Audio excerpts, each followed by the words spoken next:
This is Special Chronicles, giving respect and a voice to people with special needs.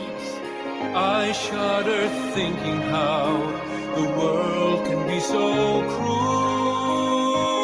I lend my voice to those who can't. It's time we try, it's time we care, it's time we stand. It starts with a voice. Welcome to the Special Chronicles Podcast. My name is Daniel Smrokowski. I'm the founder and host of Special Chronicles, an athlete leader of Special Olympics Illinois, and a former Southern Tribal Global Messenger.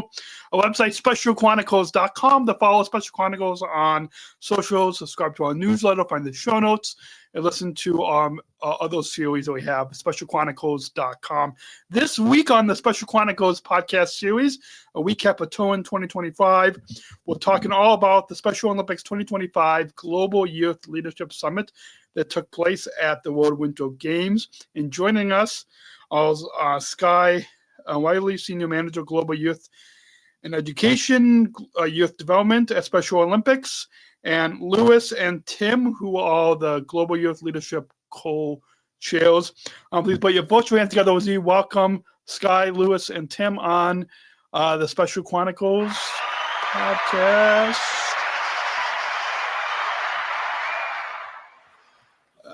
I have to move. There we go. Welcome. Thank you. Thanks. No. It's good to have you on the program, and I've last month in March, I had we broadcasted a few episodes related to the Spread the Word campaign, and so we highlighted that on this this podcast. And if our listeners listen back to July of 2023, I shared the speech that I gave at the Storytelling Summit, or the Storytelling session at the Global Youth Leadership Summit at those games. But it's always exciting to highlight the Global Youth Leadership Summit. Yeah, we're super excited to be here and share a little bit more about what happened in Turin. Awesome. And our listeners can, we'll remind our listeners at the end of this episode, if you all want to go back on this recap series that we have on this podcast, as well as some of the upcoming episodes. But if you all are listening in or watching this episode, you can go to specialchronicles.com/Turin2025 and listen to previous episodes with Lou, the Chief of Sport and Competition, a Southern Tribal Global Messenger, a few athletes who competed in alpine skiing, snowshoeing, and dance sport. So those are some of the previous episodes that you all can go back and listen on this series. And we'll remind you what's coming up at the end of the program. But first, Sky, can you give us an overview of the 2025 Special Olympics Global Youth Leadership Summit and its connections to the World Winter Games in Turin, and how does this event help foster leadership among youth with and without intellectual disabilities? Yeah, absolutely. So we've been having Global Youth Leadership Summits since 2001. We have them every 2 years alongside the Special Olympics World Games, so at both our summer and winter games. The summit in Turin marks our 12th Global Youth Leadership Summit, which is very exciting. So it took place in March of this year. We brought over 100 youth and adult leaders to Turin from over about 20 Special Olympics programs, which is a really exciting number and really great for representation. We came together, our co-chairs and our Global Youth Leadership Council and all of our participants under the theme, The Future Begins With Us, which was selected by our council as it aligned really well with the World Games theme, which is The Future is Here. Our summit was really about empowering youth, not just to be part of the future, but really shaping the future. So through our summits, we bring people with and without ID together in what we call a unified pair. So they come as a youth with ID, a youth without ID, and an adult mentor to the summit. and they engage in this leadership journey. Truly, it's engaging in cross-cultural conversations, challenging stereotypes, building the skills to really drive inclusion in their communities. And this was fully led and implemented and planned by our Global Youth Leadership Council, who we have 2 representatives today. So it was a great experience, so much fun, a lot of energy with tons of youth in the room. So really fun experience. Awesome. I know from my time at the World Games in Berlin back in 2023, when I spoke, and also a few of us, Southern Shriver Global Messengers, were speaking at different parts of the summit. It was fun to see the opening, that kind of movement dance. Our roll call. Yes. And did you guys also have? I know we're going off script a little bit, but did you also have a roll call dance for this summit? Yes, we had the dance with Danza Kuduro. Maybe you know the song. And we danced a lot every day. Awesome. So maybe after we're recording, Sky or Tim or Lewis, you have to send me a video from the summit, and then when this episode goes live, I can share it on our social media for this podcast. Yeah, absolutely. The dance was actually co-created with Caroline Shriver. So Tim Shriver's daughter helped the council do some moves. The council definitely made some edits and made it their own, but it was really cool to see them all collaborate with her. Awesome. Yeah, I know. I think Caroline went to college or does dance professionally, I believe. Yes. Awesome. So and Caroline has been on this podcast in the past, and and I've seen her at a few events in the past. So awesome. Yeah. So if Caroline is listening to this episode, shout out to you. So now Lewis and Tim, as Sky mentioned, the theme, the future begins with us. What does the theme, the future begins with us, mean to you personally, and how do you see it manifesting in the work that you do with Special Olympics and in your respective initiatives?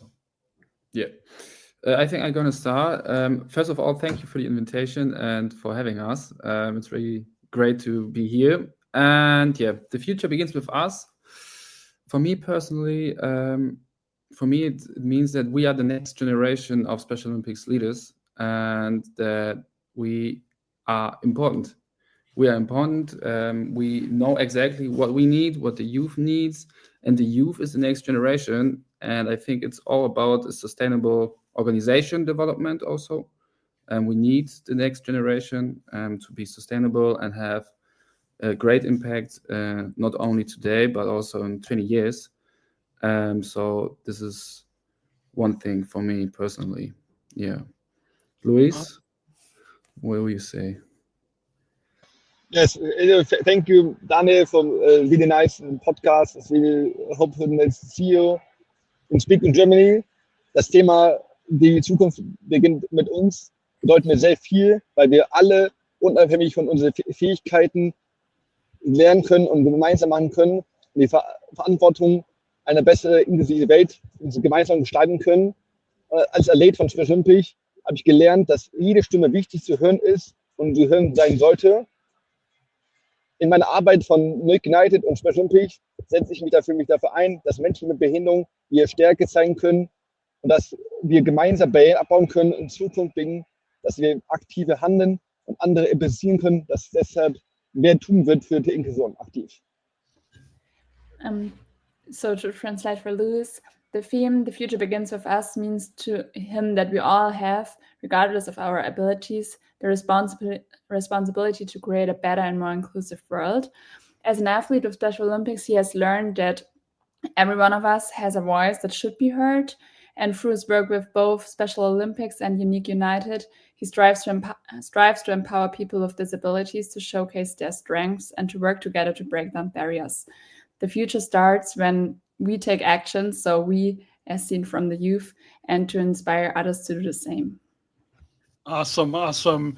It's always empowering to hear what the youth leaders are doing, because I know when I was growing up, I'm in my mid 30s, and so when I was growing up in school, a lot of what the Global Youth Leadership Council is doing and what the youth leaders are doing wasn't around when I was growing up in school. So it's exciting to see the change and the difference that you guys are making.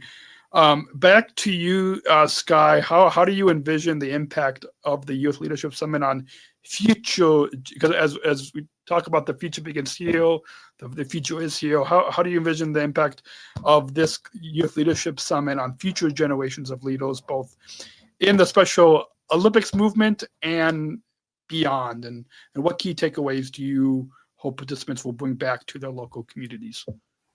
Yeah, absolutely. So I think one of the very unique aspects of our Global Youth Leadership Summits is we have a project. Youth come prepared with an idea of how they want to lead in their communities, in their schools, come to the summit, learn these skills, and then post the summit, they go implement these projects and these initiatives.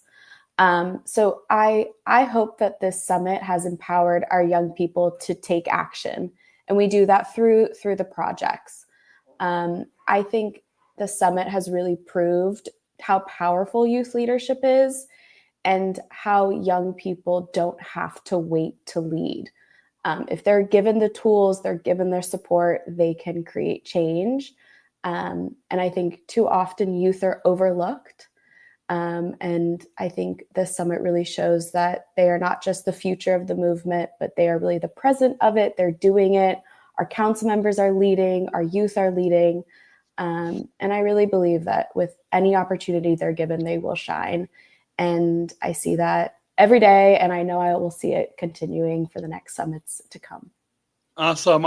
It's exciting to hear about the different projects. I know from I know we're talking about these World Winter Games, but when I was in Berlin at that Global Youth Leadership Summit, my mentor and I saw not only the projects from the Global Athlete Congress, but I think the youth was sprinkled in. So it was exciting to see the projects that they were working on. Was that a similar thing, Sky? I don't know if there was a global. There might not have been a Global Athlete Congress at these Winter Games, but was that? So there is not an athlete Congress, but we did actually have our Global Youth Leadership Project exhibition. So I'm going to leave it to Tim and Lewis maybe to explain it a little bit as the leaders, but we were having that. We have had that at every game since 2019. Awesome. So the exhibition, right? Yep. Yeah, it was very impressive. We had, I think, 20 projects there. And we had very cool guests also there. So it was very cool. We had, for example, Ms. Toyota there, and we had a little walkthrough also with Jamaica, with Albania, very different projects from basketball to foster champion schools. So cool projects and impressive people, young, impressive people. It was very good. Awesome. Well, just like you, Tim and Lewis, and we'll highlight a couple of those initiatives. We're going to first go to Lou and Lewis. Sorry, it's a long day. We'll first go to Lewis, and then we'll come back to you, Tim. But Lewis, you've made impressive strides in your career, despite facing challenges related to learning disabilities, like myself. How do you feel about using your platform to promote inclusive leadership, and what does inclusion mean to you, especially in the context of the summit? Inclusion bedeutet für mich, dass jeder Mensch mit einer Chance verdient, unabhängig von seiner Erfahrung als jemand, der selbst mit einer Lehrbehinderung aktiv lebt, mit einer frühen lernt quasi, was seine Schwäche war, und heute eigentlich die Stärke, größte Stärke ist, da ich mit meinen Erfahrungen zeigen kann, die verschiedenen Perspektiven und damit echte Veränderungen bei jedem bewirken kann, weil man wirklich von Menschenbewegung für Menschenbewegung sprechen kann. Und eine Plattform ermöglicht genau das, eben anderen zu zeigen, welche Führungsqualität wir entwickeln können gemeinsam, wenn wir in die Richtung alle Gehalten bekommen. Bei den Summit haben wir gesehen, dass junge Menschen aus verschiedenen Ländern zusammenkommen und voneinander lernen können und gemeinsam etwas bewirken können für Inklusion. Und Inklusion ist nicht ein Konzept, es ist eine Bewegung, die eben echte Veränderungen schaffen kann. So inclusion means that everyone deserves a chance regardless of their challenges. As someone who lives with learning difficulties, I've learned that my former weaknesses are now my greatest strengths. My experiences have shown me that I can create real change through my perspective. My platform allows me to demonstrate that we all can develop leadership qualities when given the right opportunities. At the summit, for example, I witnessed young people from various countries coming together to learn from each other and make an impact. Inclusion is not just a concept, it's a movement that drives real change. Awesome. I love that. And Tim, now on to you as a co-founder of Front to Loan.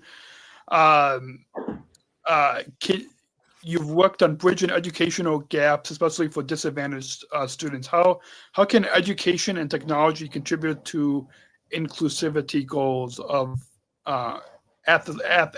in the Special Olympics movement and at the Global Youth Leadership Summit? Yeah. First of all, it's important that education and technology goes hand in hand. I think it's very important, the first point. The second point is education. Education is the foundation for all of us. We learn how to do mathematics. We learn how to write. We learn how to think. But we also learn how we handle social situations. And I think that's the very, very important point about the education. In the school, for example, you are with 25 different people in a class. You are living through good situations, bad situations, and maybe you have a fight.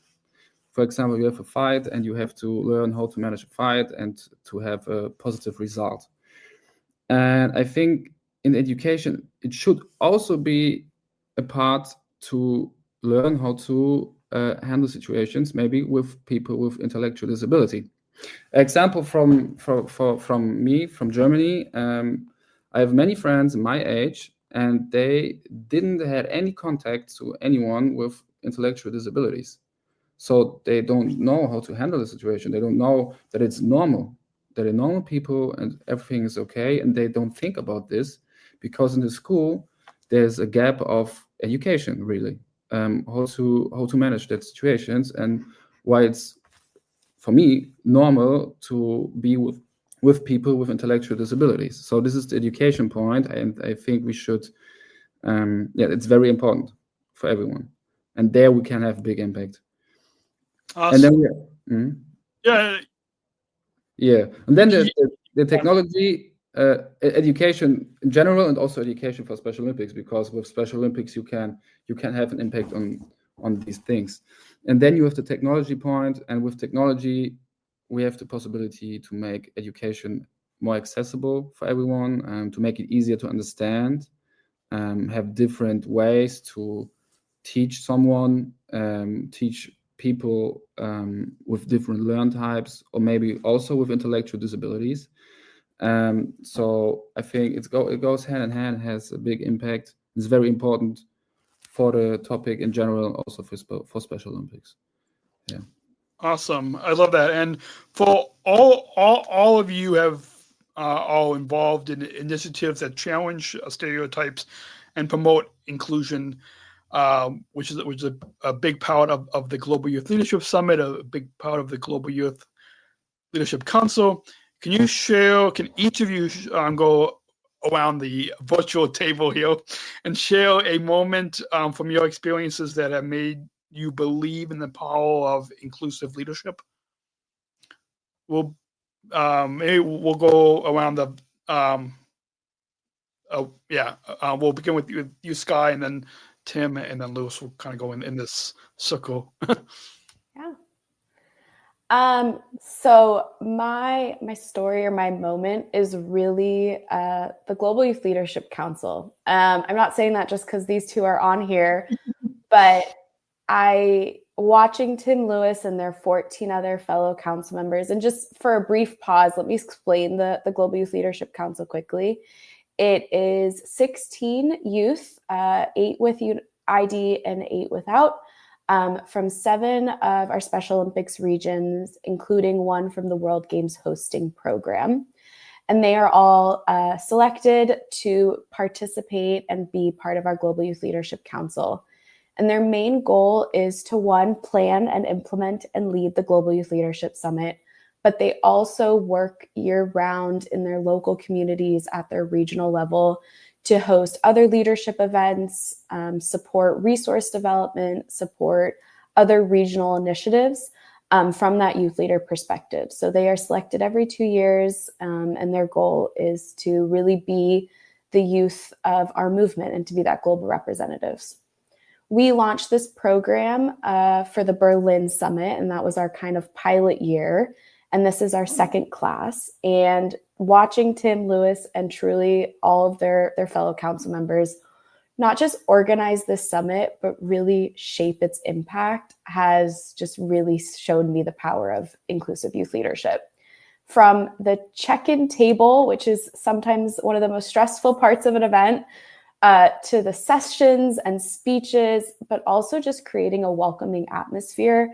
I mean, there was so much love and respect and generosity in the room, and it truly stemmed from all of our youth leaders who were leading this event. It did not stem from the staff.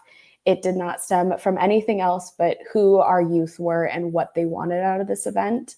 And watching all of our other youth leaders look up to the Global Youth Leadership Council was just really cool to see. They really made everyone feel valued, and truly a sense of belonging was cultivated. And you guys really make me believe in the work that we do and why I continue to do it. So that's my cheesy spiel, but very true.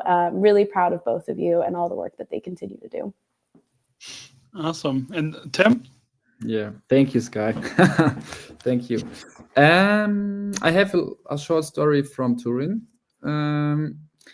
Basically, we had workshops and some roundtables, and at my roundtable was a delegation from Jordan, and there was a boy, very, very shy, Malek, shy at the beginning at least, and I experienced what it means to be an inclusive leader. He was very shy. He was nervous. He didn't want to talk because it was everything new, and international context, and he had to speak English. But we managed to give him his room, his space, and he started to talk. He started to raise his voice, say his opinion, and we had some tasks to do. And we give him respect, time, and patience. And it was very fascinating to see how his confidence improved hour by hour. At his second day, he was totally different. He came there, he talked about his opinion, what is good, what's not good, and he really improved with his confidence and with his motivation. This was very great to see. And I think at the last part, there was the ceremony at the end, the celebration. He was on stage and showed us how he's playing piano on the video, at least. And that was very fascinating to see how he started, and he developed in 2 days, only 2 days, because we created an inclusive space with respect. We listened to him, appreciate his words, and yeah, there was a moment where I saw that's good what we do, and it should be. Yeah, it was fascinating for me. He was not shy on the dance floor. I remember on the last day, he was out there dancing with everyone. It was so cool. That was a cool moment. Yeah. Awesome. And Lewis? It's really nice story for Tim. It's really, thank you for Sky. It's really nice. It's really for Turin. It's really nice summit. For me, it's really not easy for the one event. It's a long time for athletes, for Special Olympics. One Event für mich ist ein Event, das für mich ein unvergessliches Erlebnis ist. Fand Special Olympics wo ich 50 Jahre alt worden ist, wo alle das Jubel quasi gefeiert haben. Da gab es für Tennis ein World Games in San Domingo, in der Domrep, wo alle Athleten dabei kamen und alle haben keine eigene Sprache gesprochen, keiner hat Englisch gesprochen und trotzdem haben alle gemeinsam Spaß gehabt, gemeinsam getanzt und alle hatten gemerkt, dass es eben wirklich das Wichtige ist, dass man eben gemeinsam Spaß hat. Und alle Guide oder alle Führer hatten das Thema Motto gehabt, Stand up for Inclusion auf dem T-Shirt. Es war so ein cooles Motto, dass man jeder das auch tauschen wollte am Ende des Tages. Und dieses Erlebnis hat gezeigt, wie groß diese Special-Familie ist und was es bedeutet, zusammen und stark zu sein. Und dieser Moment war wirklich unfassbar zu sein, wirklich, wie man gemeinsam zusammenpassen kann und unabhängig ist, welche Unterschiede man hat. Awesome. An unforgettable event for me was when Special Olympics celebrated its 50th anniversary. They were the World Games for tennis in Santo Domingo in the Dominican Republic. Despite none of the athletes speaking the same language, we all danced together and had fun. All athletes wore t-shirts with the motto Stand for Inclusion. And this experience really showed me how big the Special Olympics family really is and the importance of solidarity. It was a moment that proved we are unbeatable together, regardless of the differences. Awesome. I love all three of your stories, and the summit brought, as you said, Sky, the council represents all the regions. Just like I'm now a former Southern Tribal Global Messenger, but just like the each class of Southern Tribal Global Messengers represent each of the Special Olympics regions across the globe. The summit brought together youth from over 20 different Special Olympics programs. What role, and you each can share, what role does diversity play in shaping inclusive leadership, and how can we ensure that everyone's voice is heard and valued? Yeah, I can kick us off. So I think one of the coolest aspects of the Global Summit is how global it is. You are meeting youth leaders, not just outside your country, but outside your region, and you're really learning from different lived experiences. This year, we actually introduced a pre-summit learning academy in partnership with the Stevens Initiative, where we brought participants, both the youth and the adult leaders, together in virtual discussions around what it means to be a global citizen and the importance of learning from different perspectives. And this was really key in building that kind of foundation prior to arriving at the summit in Turin. It might be overwhelming for someone to walk into a room where no one looks like you, no one speaks the same language, it's very different. So we really wanted to build that kind of creative atmosphere and that very diverse atmosphere prior to the summit. And I think these lessons that we touched on around diversity, around inclusion, prior to the summit really continued during the summit. We had council members actually speaking about what it means to be a global citizen, leading a facilitation and a workshop on it. I think the real impact is that it's not just skills we're building for Special Olympics, but we're building skills for these youth to use them in years to come in whatever they choose to do. And one of them is around being someone who is a global citizen, who is around diversity, and who can share their different lived experiences. So that's kind of one aspect from the summit. Awesome. And Tim? Yeah, the global aspect is very true. I think it's the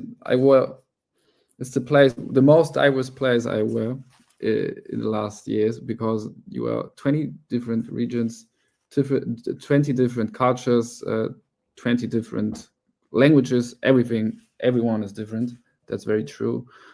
And I think we created a space in the workshops and in the time we had together, where the atmosphere was special, really, really special.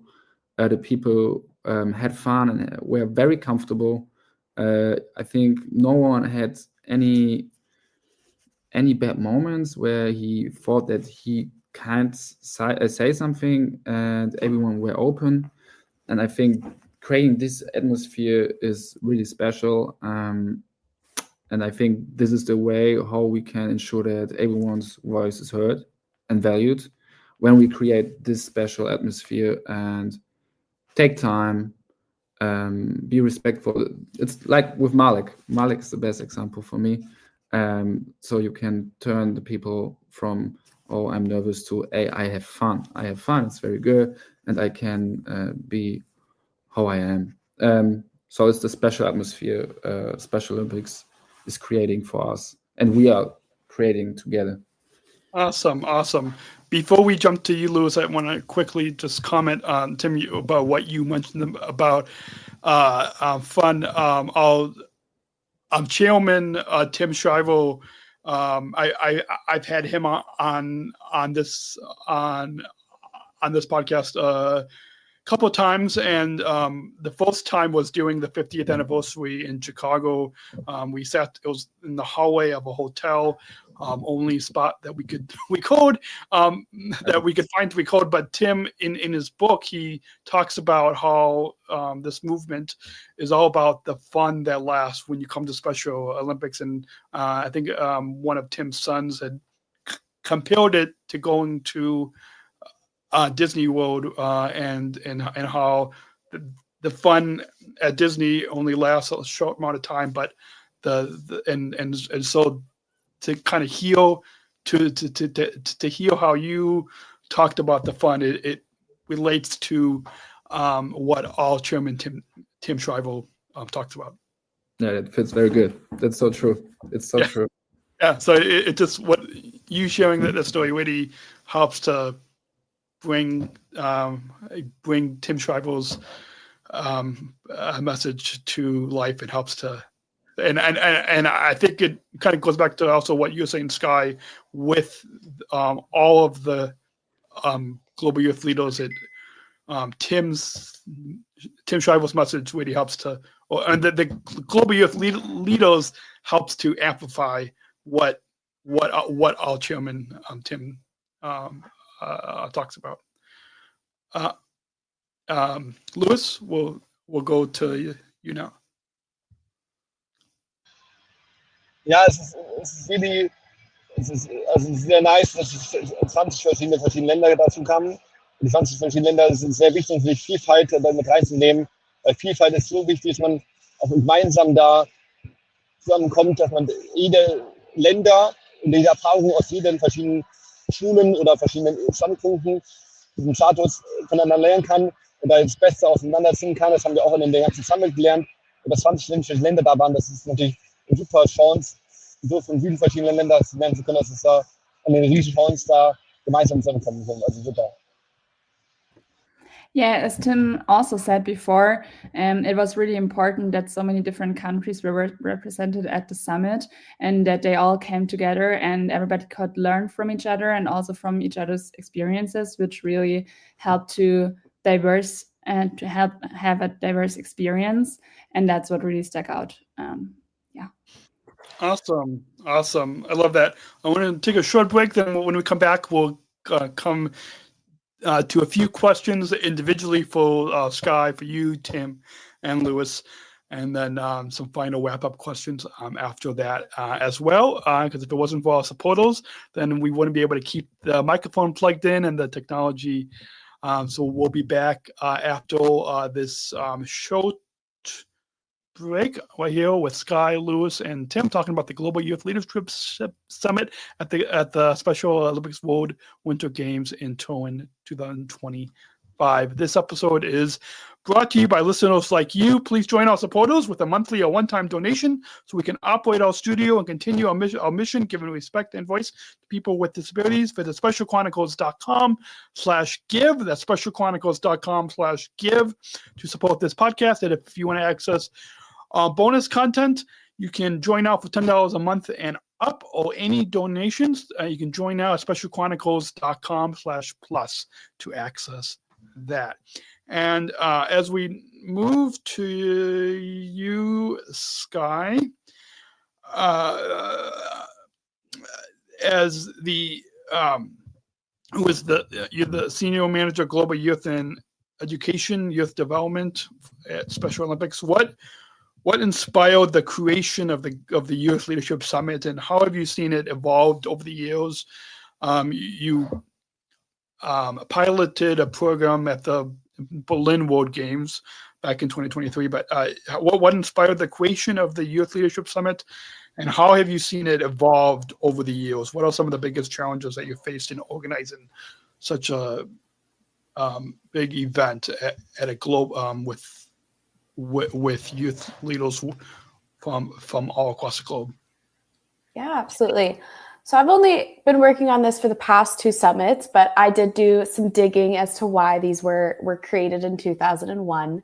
And the Youth Leadership Summit, specifically the Global Youth Leadership Summit, was really born out of a need to provide youth leaders and students with an opportunity to develop their skills and their leadership skills off the field of play. So we wanted to kind of tap into, students who may not be in sports, but who are really wanting to participate in Special Olympics and build their skills.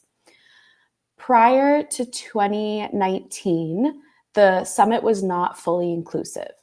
This model of like the unified pairs, so a person with ID and a person without ID coming together in a delegation, didn't start until 2019. So at that summit in Abu Dhabi, that was our first fully inclusive summit. 50% of the participants had an intellectual disability and 50% did not.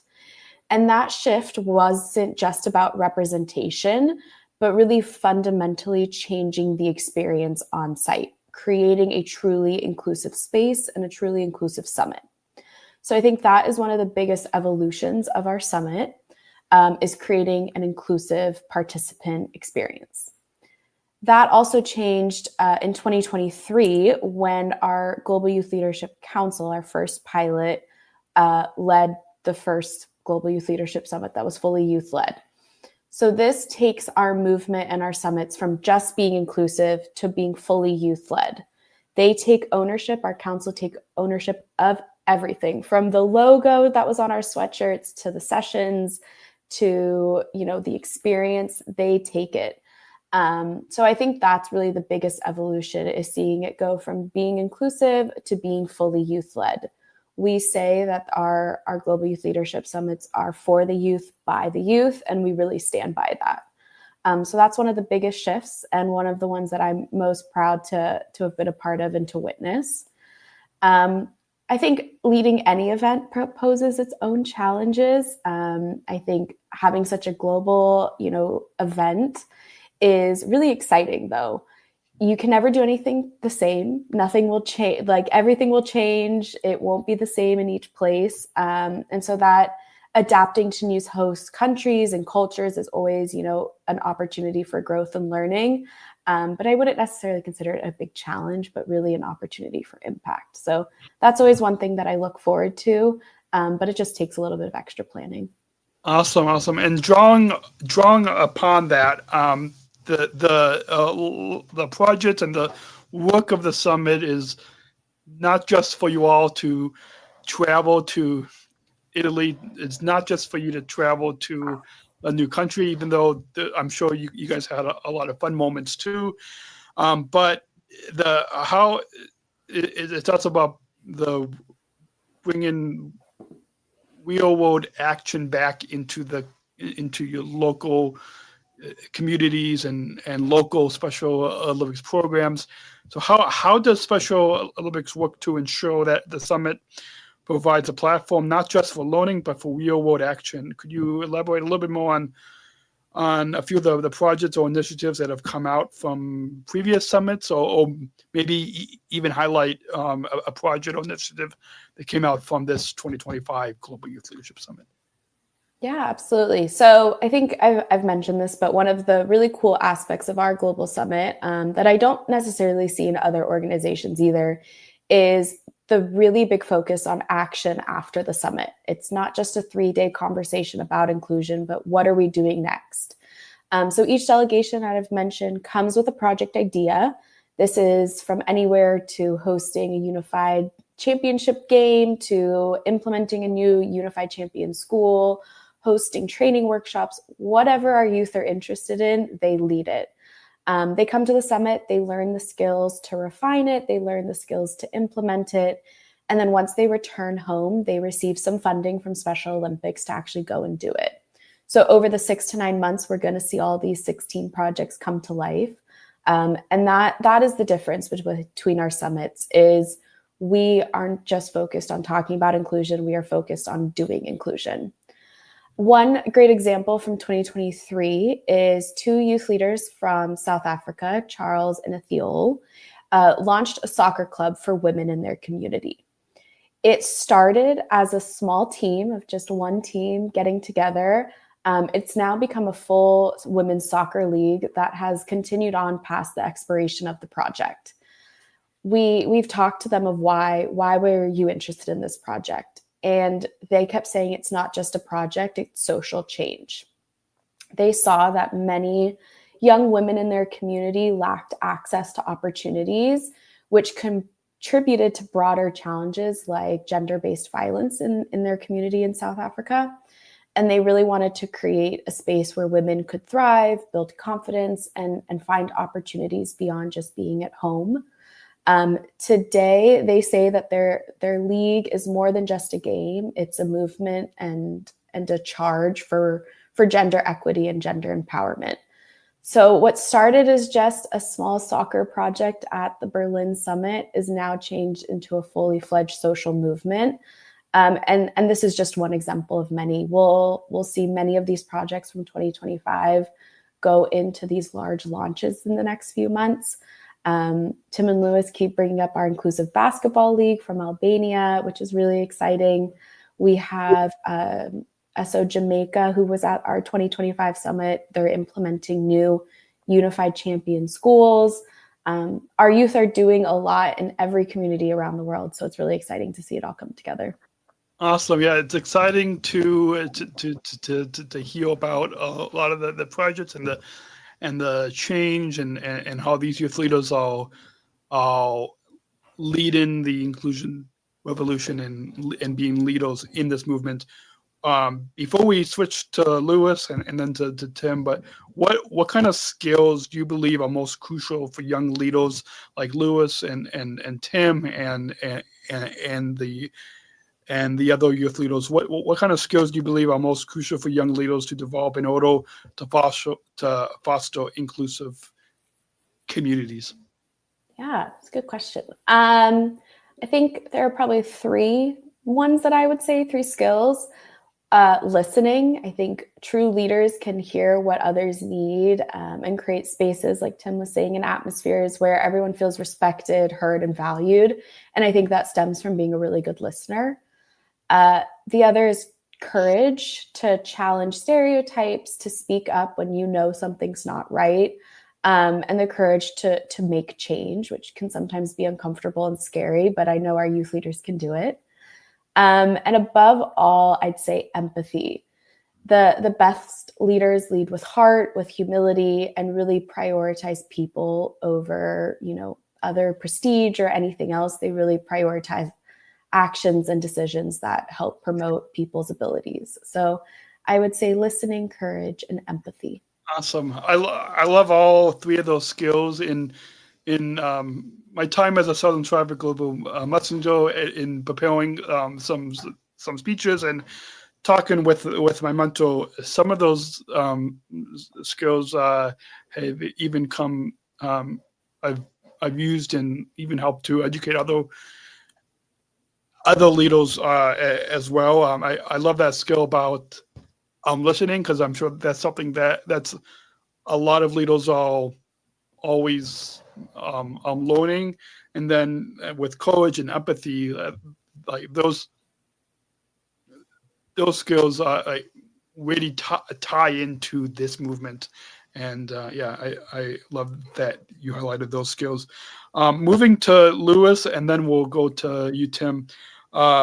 Lewis, you've created unique, united, an online platform for which I'm gonna after we're recording, I'm gonna have to check that out, or you can even maybe Lewis or Sky, you can send me a email with a link, and I can check it out and share it with our listeners. But Lewis, you've created unique, united, an online platform for people with or without disabilities. How do you see the intersection of technology and inclusion, and how can events like the summit help amplify these efforts? Yeah, thank you. Technologie and AI ist really important now. Technologie fördert Inklusion, zu helfen, Barrieren abzubauen. Mit Ignite haben wir eine Plattform entwickelt, wo Menschen mit Behinderung, Menschen ohne Behinderung gemeinsam gestalten können. Zum Beispiel, wir haben alles in eine einfache Sprache entwickelt, wir haben alles auch so gemacht, dass es Menschen eben wirklich die alles anpassen können, vielleicht die Schriftart, Kontrastwerte. Und dank die Partnerschaft von AEBE, wird das alles unterstützt durch eine KI, die das alles möglich macht. Und natürlich mit der KI, mir persönlich, schafft es keine Grenzen mehr, weil so erschaffe ich natürlich, dass meine E-Mails zum Beispiel, ganze Konzepte oder Präsentationen, alles mit KI mache und so keine Rechtschreibfehler mehr habe. Und bei Summit ist natürlich wichtig, dass es alles auf gleiche Sprachen gibt oder auf andere Sprachen, die es Dokumente gibt, dass es die Übersetzung gibt und so wirklich eine echte Teile für jeden gestattet wird und gewährleistet wird. Awesome. I love that. And Louis, how did you experience in Special Olympics tennis and your role at the Special Olympics World Games influence your journey toward becoming a leader in the disability inclusion space? Daniel, I think, can we have Leonie translate for Lewis? Oh, yeah. Yes. All right, so Lewis said that technology and AI promote inclusion and help to break down barriers. With Unique United, he has created a platform specifically designed for people with disabilities, including simple language and customization options such as font size or contrasts. And thanks to his partnership with IABLE, this is technically supported. He personally thinks that AI helps him to overcome boundaries, whether it's for emails, concepts, or presentations. At the summit, translations into plain language and other languages are essential to ensure true participation. Awesome. Sorry for forgetting about the translation. Lewis, how did your experience in Special Olympics tennis and your role at the Special Olympics World Games influence your journey toward becoming a leader in the disability inclusion space? Ja, für mich ist von Tennis ist really important. Erfahrung als Tennis hat mir geholfen, meine Ängste zu gewinnen, auch meine Komfortzone zu verlassen. Es war eine unglaubliche Erfahrung, mehr zu lernen zu können, viel mehr zu erreichen zu können, um genauso auch mehr sich trauen zu können, durch ganz verschiedene Events, die wir erlebt haben gemeinsam. Seitdem ist es auch normaler geworden, Spiele von Athleten für Athleten zu erleben, weil es natürlich die ersten Wettkämpfe das waren, um Menschen mit Behinderung in jeder Rolle sehen zu können, sei es als Band oder als Mitarbeiter oder als Moderation oder als Athlet, und dass aktive Inklusion in jeder Position sein kann und auch gesehen werden könnten. My experiences in Special Olympics tennis helped me overcome my fears and leave my comfort zone. It was an incredible experience that taught me I can achieve much more than I ever thought possible. Since then, it's become normal for me to witness games by athletes for athletes and to see people with disabilities in every role, whether as employees, in a band, as moderators, or as athletes. Awesome. I love that. It's really impactful to see the change that you're making. What I'm sure that there's a lot of young leaders that are hearing about the projects and the work that you're doing, Lewis. What advice would you give to young people who are interested in pursuing leadership roles but feel that their disabilities might hold them back? Das ist really gut question. Mein Rat ist, nutzt jede Gelegenheit zum Lernen und euch zu vernetzen. Das Summit gibt eine Plattform, die Möglichkeit gibt, euch die Ideen zu teilen, von anderen zu lernen. Seid mutig, eure Stimmen zu erheben und denkt daran, dass ihr in Zukunft mitgestalten könnt. Gemeinsam können wir alle die Welt schaffen, zu ändern und alle gemeinsam inklusiv zu werden. My advice is take every opportunity to learn and network. The summit is a platform that gives you the chance to share your ideas and learn from others. Be courageous, raise your voice, and remember that you are shaping the future. Together, we can create a world that is inclusive for everyone.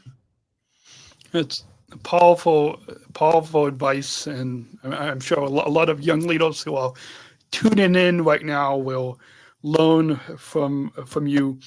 As an event manager for the Turin2025 FISU World University Games, how do you plan to incorporate inclusive practices into the games, and how does your experience there relate to your work with Special Olympics? Das ist ein really big event und bin hier für das big event. Meine Arbeit als Eventmanager gibt mir die Möglichkeit, Inklusion auf der ganzen Bühne zu sehen, um auch zu planen, sicherzustellen, dass alle Teilnehmer unabhängig ihrer Fähigkeiten die gleiche Chance haben, dann teilzunehmen und sich wohlzufühlen, dass sie wirklich über den Spielen mitnehmen können. Meine Erfahrung bei den Special Olympics hat mir natürlich gezeigt, wie wichtig es ist, Barrieren abzubauen und Barrieren zu erkennen und aktiv die zu besteigen. Für die ersten World Games von den FISU Games, die größten Studenten-Games, die erstmal inklusiv mit dabei sind, haben die dann nicht nur einen Sport, wenn wir dabei sind, dass Palmer der Beste dabei ist, sondern müssen auch gerne digital und vor Ort Barrieren mit einbauen, dass alle gemeinsam die echte Teile geschaffen wird. My work as an event manager allows me to bring inclusion to a larger stage. I plan to ensure that all participants, regardless of their abilities, have equal opportunities to participate and feel comfortable. My experiences with Special Olympics have shown me the importance of recognizing and actively removing barriers. For the first FISU Rhein-Ruhr Games, I aim to include sports like para 3x3 basketball and provide inclusive services both digitally and on-site to ensure true participation. Awesome. I'm sure many youth leaders and many leaders can learn from the work that you've done as an event leader. Moving to you, Tim, at just 19, you co-founded Fund to Learn to support disadvantaged students during the pandemic. Can you tell us more about how this project got started and what impact it has had? Yeah, everything started when I was 15. I was at school and I wanted to work. And I thought about what I should do. The only thing I was good at was school, and I thought, okay, let's do some tutoring, so one-to-one sessions and face-to-face. And I started having 2 or 3 clients with 15, 16, and then at some day a friend came to me and said, hey, I have another friend who is doing the same like you, but he has a company. And we started together. So I applied there and met Yannick. Yannick was the initial founder of Friends to Learn. So it's Friends to Learn. It's English. Then we worked together, and then 2020 all changed because we had 2 rooms in Düsseldorf in Germany, 2 rooms with 2 desks. So university students can sit there and give 60-minute sessions to students, younger students. So this was the concept. And then everything closed, and we had 2 options. The first one, the business is done, and we stopped there. Or the second option was to go online and try to shift the tutoring and the mentoring sessions online. And we founded Friends to Learn. So it was rebranding, and I was on board. And then we had some months after that, we had a good connection to Vodafone. It was a foundation. It is a foundation, and they searched for a project for disadvantaged students. And we pitched the company, we pitched our services, and we got the deal. And we had the possibility to have 100 scholarships for disadvantaged students during the pandemic.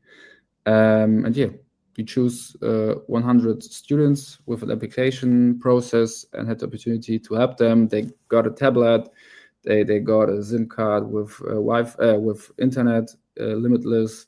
They got a pen for the tablet, and we had 6 months, I think, a duration of 6 months, where they get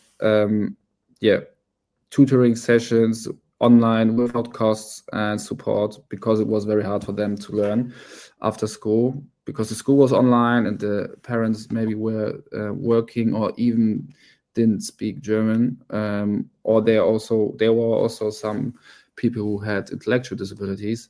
So yeah, I think we helped there and had a good impact. Awesome. I love that. And with your background in computer science and your passion for social causes, how do you think technology can be leveraged to create more inclusive environments, particularly in education and employment?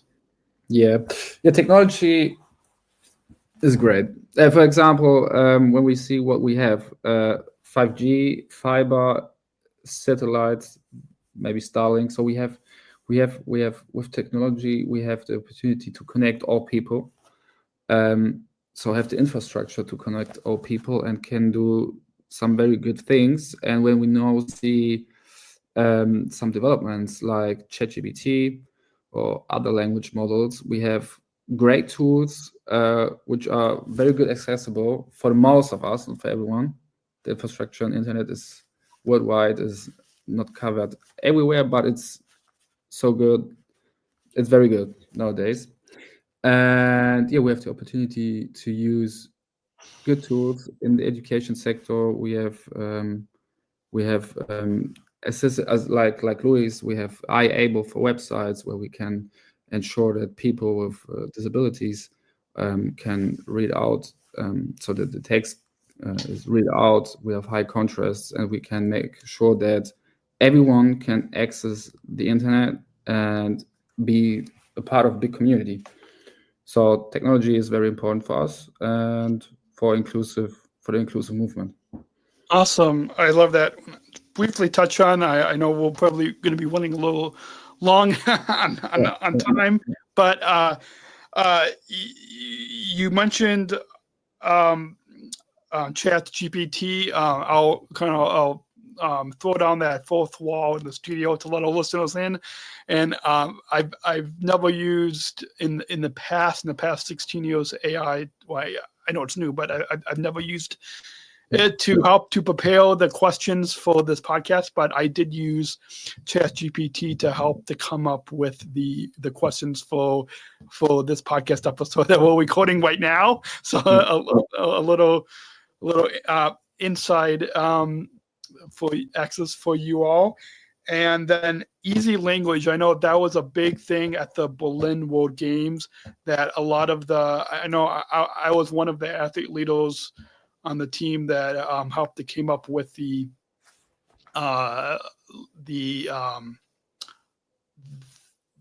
mascot. But I know in talking with on this podcast, talking with somebody who was in charge of the easy language and translating, and I'm sure I don't know if that was as big at these World Winter Games, but yeah, what you're talking about of using technology to translate in easy language. What your work in politics in Germany reflects a strong commitment to social change. How do you see the intersection of policy and grassroots initiatives like the Youth Leadership Summit in driving long-term change? Yeah, they're very important. So initiatives like the Youth Leadership Summit are very great opportunities to show what we are doing, why we are doing something. And the policymakers are the ones who decide how we can ensure that these things will be applied in real world and can change a society. So it's very important for the long run that we have initiatives, not only Special Olympics. I think it's very important that we have a big landscape of initiatives which are specialized, like Special Olympics with intellectual disabilities, or other organizations with different disabilities or other things. And I think we should work together, and only together we can get a change. So this is an important message from me. Absolutely. And speaking of that, before we get to some wrap up questions, because I know we're at the 1 hour mark, and I've got another podcast episode that I am behind schedule on recording. But what are your goals for the future, both personally and within the context of inclusive leadership? And how do you see the 2025 summit helping to shape? Personally, the Global Youth Leadership Council motivated me to be at Special Olympics and engage in Germany. For example, we founded last year Special Olympics Germany Youth. Now I'm a part with Leonie and with Luis at the board, and we have a real seat in the board of Special Olympics Germany with the youth, and can decide in which direction it goes in the future. So we want to develop this organization, and this is one of my goals, to develop in Germany the youth and have more members, have more impact, have more connections to the governments, and to be a serious organization. Awesome. We're going to take one quick final sponsor break, because if it wasn't for our supporters, we wouldn't be able to keep the microphone on and keep the technology plugged in. And so we'll come back with some wrap-up questions. Just a few quick wrap-up questions to wrap up our time together, talking about the Global Youth Leadership Summit at the Special Olympics World Winter Games Turin 2025 with our guests Sky, Lewis, and Tim after this quick break, to let you all know that this episode is brought to you by the ComEd Energy Force Ambassador Program, the country's first energy and solar efficiency education program designed for and taught by people with disabilities. Learn more at specialchronicles.com/ComEd, specialchronicles.com/ComEd. And this episode is brought to you by United Airlines Bridge Disability Business Resource Group, connecting people of all abilities, including hiring Special Olympics athletes like myself as employees. Learn more on United's commitment to disability inclusion for employment and travel at specialchronicles.com/United, at specialchronicles.com/United. And back to the program as we wrap up, and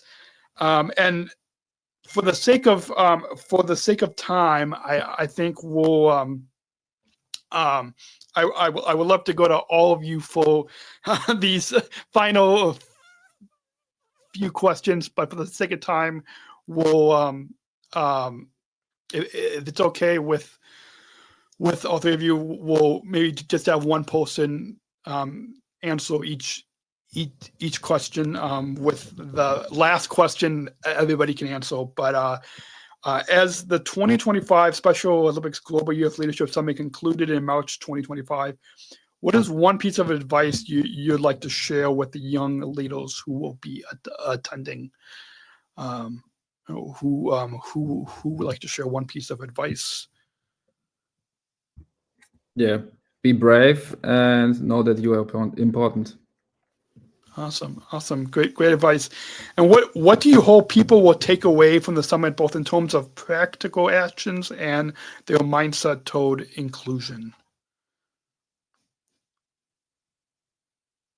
Anyone can. Lewis, you want this one or the next one? Yeah, I can. Ich hoffe, dass Teilnehmer verstehen, dass Inklusion nicht nur ein D ist, sondern eine kindliche Praxis ist, wo es bedeutet, dass eben jeder Schritt wichtig ist, um Barrieren abzubauen, und sei es in der Schule, zum Beispiel am Arbeitsplatz, und da jede Wünsche zu erkennen und Inklusion aktiv Vielfalt stärken zu können. I hope participants understand that inclusion is not just an idea, but a daily practice. Practically, it means taking concrete steps to remove barriers, whether in schools, workplaces, or society. Emotionally, I want them to realize that inclusion enriches us all and that diversity is a strength. Awesome. I love that. A couple of takeaways for listeners. Inclusion is a daily practice and using, well, it's not just a one-time project that the youth leaders have done, but project inclusion every day. Great. So this next second to final question. I don't know, Sky, if you're able to top any. Not that we'll compete in, but it is. It's tough. So looking forward, how can we continue to foster and expand inclusive leadership beyond events like the summit? What steps can individuals and communities, especially what steps can our listeners take to make a lasting impact?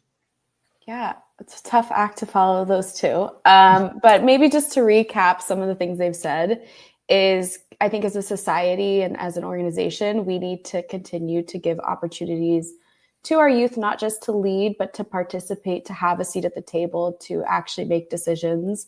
I think that's really key for our next steps forward. I think schools and workplaces and other communities and organizations have to embrace an inclusive approach, ensuring that all people with and without ID are invited to participate and to have equal opportunities to things and equal access. And then I think on an individual basis, I think celebrating inclusion in action and sharing stories of impact are only going to further inspire and encourage other people to do the same. Especially as young leaders, we look up to each other. We are inspired. We're encouraged by each other. So if we're sharing our stories and sharing what we're doing on social media, that's where we live. That's where we network. So I think that's a small way to contribute to the overall inclusion movement. Awesome. I love that. And in starting this podcast almost 17 years ago, I never would have imagined that other Special Olympics athletes are now starting their own podcast and sharing their stories through this platform. So it's nice to see that we're inspired and empowered by other projects and other initiatives. Before we get to the final question, do you all just have some quick final thoughts on your overall time here today on the Special Chronicles podcast? I loved it. It was my first podcast, and this was so much fun. And so thank you so much for having me on, but also representing our Global Youth Leadership Summit. It was a great experience and really excited to share its impact today. But thank you so much, Daniel. Thank you. Yeah, also from my side, Daniel, thank you very much for having us. It was a nice experience. Also my first time, but it was fun. So thank you for the questions. Thank you. Ich bin sehr dankbar für die Möglichkeit, wenn der Podcast zu teilen. Und es ist wichtig, natürlich diese Plattform zu geben und Inklusion zu verbreiten. Es hat mir Freude gemacht, diese Situation mitzubegleiten, und bin sehr froh, dass es so viele Wörter, viele Teams des Handelns bewegen. Und vielen Dank, Daniel, für die Möglichkeit. Yeah, I'm very grateful to be on the podcast today, and thank you for creating a platform for me and others to share their thoughts and their experiences of inclusion. Awesome. Thank you all again for taking the time. I know we've gone about 8 minutes past the hour, but we got one final question that we want to leave our listeners on as we talk about inclusion, and we've got a bumper. So let's go ahead and roll that bumper to introduce the final question. We're not just athletes. We are the ambassadors of an uprising. Peaceful protesters. In a rebellion against anyone who has a fear of difference. Difference. Our demands are equality. Dignity. And the recognition of our shared humanity. We will not stop or accept anything less. Today, our world is more divided than ever. And coming together has never been more urgent. The revolution is inclusion. Find out more at jointherevolution.org. And we don't just want our listeners to to listen to us. So of course we want our listeners to listen to this podcast, but bigger than that, we want our listeners to take action and to bring inclusion into their communities. And hearing both your stories and this final question will help our listeners to do that. And ever since I came back from the 2019 Special Olympics World Games in Abu Dhabi, I've been concluding with this final question. So I'll ask each of you as we wrap up, what does inclusion mean to you?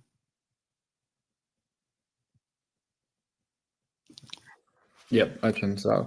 So for me, it's creating a space really where everyone can be how he is or she, and be respectful, give time, and creating the special atmosphere which I talked about some minutes ago for everyone.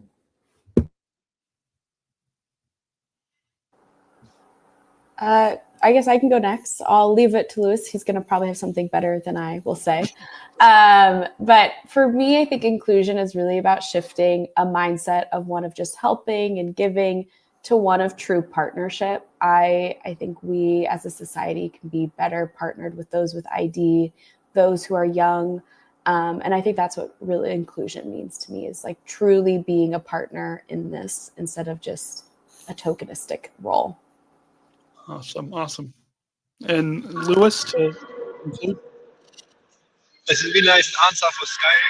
Für mich bedeutet Inklusion, dass jeder Mensch gleichberechtigt die Chancen erhält und gemeinsam alles sein kann und es nicht davon abhängen soll, welche Unterschiede und welche Fähigkeiten man kann und nicht feiern soll quasi stattdessen, was man sein kann, was man alles kann. Inklusion bedeutet, dass niemand ausgeschlossen wird von unabhängig seine Fähigkeiten oder seinen Hintergrund. To me, inclusion means that everyone is equal and has the chance to be part of the community. It's about respecting and celebrating differences instead of seeing them as obstacles. Inclusion means that no one is left out, regardless of their abilities to background. Awesome. Perfect words, perfect message to conclude our time together. I'm sure our listeners have learned a lot from hearing you all today. A few final plugs for all of you listening in. You can shop our merchandise store. Our Disabled Voices Matter merch. We have t-shirts, hoodies, coffee mugs. 60% of the profits will go back to Special Chronicles. You can shop now at specialchronicles.com/shop. specialchronicles.com/shop, and tap that follow button. You can go back on this recap of Turin 2025 series and hear from our chief of sport and competition at Special Olympics, as well as Southern Shriver Global Messenger Grace Payne. Hear from a few athletes competing in alpine skiing, snowshoeing, and a coach who coached with snowshoeing. Also, a couple athletes who competed in dance sport. As well as coming up in the next couple of weeks on this series after this episode, you can hear from Sean Ferguson, Chief of Global Government Relations, about the Global Coalition for Inclusion, as well as a couple sponsors, Carly and John, who I believe spoke at the Global Youth Leadership Summit from United Airlines. So you can hear from one of the sponsors, as well as one of the volunteers and board members, Jenny Fortno. So go and tap that follow button on the Special Chronicles podcast, specialchronicles.com/Turin2025 to go back to previous episodes and follow and subscribe so you don't miss a new episode. Thank you again, Joe. It's been a long day. Thank you again, Sky, Tim, and Lewis, for taking the time to come on the Special Chronicles podcast. It was really fascinating to go more in depth about the Global Youth Leadership Summit and the work that the youth leaders are doing. Thank you. Thank you. And until next week, we'll see you same time, same place, right here on specialchronicles.com. And until then, choose to include. Thank you for listening to this episode of the Special Chronicles podcast. Our podcast was produced by Daniel Smrokowski on the Special Chronicles Network. Follow Special Chronicles on Instagram, Facebook, Twitter, LinkedIn, and YouTube. Subscribe, rate, and review Special Chronicles on Apple Podcasts, Spotify, or wherever you listen to podcasts. our website, specialchronicles.com, where you can stream our archives of over 500 episodes absolutely for free. Also, there's a list of our favorites, original series, award-winning columns, and blogs. And sign up for our newsletter to receive exclusive bonus content delivered to your inbox. Again, specialchronicles.com. Special Chronicles is hosted by Podbean Podcast Hosting. Our live streams are powered by StreamYard. Thanks, as always, to our business manager, Adam Smrokowski, who always encourages us to never give up. I'm Daniel Smrokowski, back next week with more stories. Special Chronicles, giving respect and a voice to people with special needs.